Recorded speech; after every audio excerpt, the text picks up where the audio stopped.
మరి మీరు ఆనాడు ఇట్లాగనే ఆ రోజు కూడా ఓన్ చేసుకొని గద్దర్ అంత్యక్రియల్లో పాల్గొన్నారు. పొలిటికల్గా మీకు ఉపయోగపడ్డది. కానీ ఎలక్షన్స్ అయిపోయిన తర్వాత 3 కోట్లు వచ్చినాయా? ఎకరం భూమి వచ్చిందా? రాలే.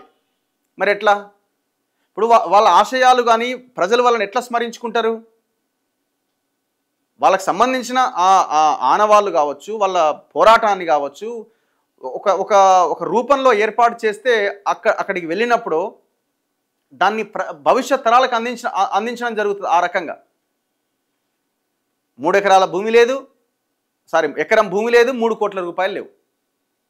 గద్దర్ కొడుకు కోడలు ఇద్దరు బట్టి విక్రమార్క దగ్గరికి పోయారు, ఆ మంత్రి దగ్గరికి పోయారు, ఈ మంత్రి దగ్గరికి పోయారు, కాళ్ళెరిగేలా జరిగిన ఇంతవరకు అతిగతి లేదు. మరి ఎట్లా? ఇప్పుడు అందశ్రీ కుటుంబానికి కూడా మీరు ప్రభుత్వ ఉద్యోగం ఇస్తా ఉన్నారు, మంచి విషయం. అది ఆ కుటుంబాన్ని ఆదుకోవాల్సిన అవసరం ఉంది. ఆయన ఏదైతే పాపం ఇల్లు స్టార్ట్ చేసి అది మధ్యలో ఆగిపోయిందో ఆ ఇంటి నిర్మాణం బాధ్యతలు కూడా మీరే తీసుకోవాలి.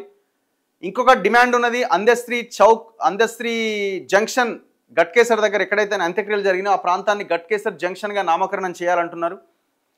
అండ్ ఇంకా ఆయనకు సంబంధించిన దాంట్లో కూడా ఎక్స్పర్ట్స్తో కూర్చొని ఉద్యమకారులతో కూర్చొని ఒక నిర్ణయం, ఆయన స్మారక స్తూపాన్ని ఏర్పాటు చేయడమా ఏ రకంగా, అది కూడా నిర్ణయం తీసుకోవాలి. ప్రారంభం బాగానే ఉంటున్నది, కానీ ఎండింగ్కి వచ్చేసరికి ఆచరణకు వచ్చేసరికి గాడి తప్పుతున్నది. ఇవన్నీ బాగానే ఉన్నాయి, కానీ మీరు దాన్ని ముందుకు తీసుకెళ్లే ప్రయత్నం చేస్తలేరు. ఇది కూడా ఈరోజు ఇచ్చిన మళ్ళీ తెల్లారి మళ్ళీ వాళ్ళ కుటుంబం అంతా వచ్చి ఏమాయ సార్ అని ఊకి అడిగేలాగా చేసుకోకండి.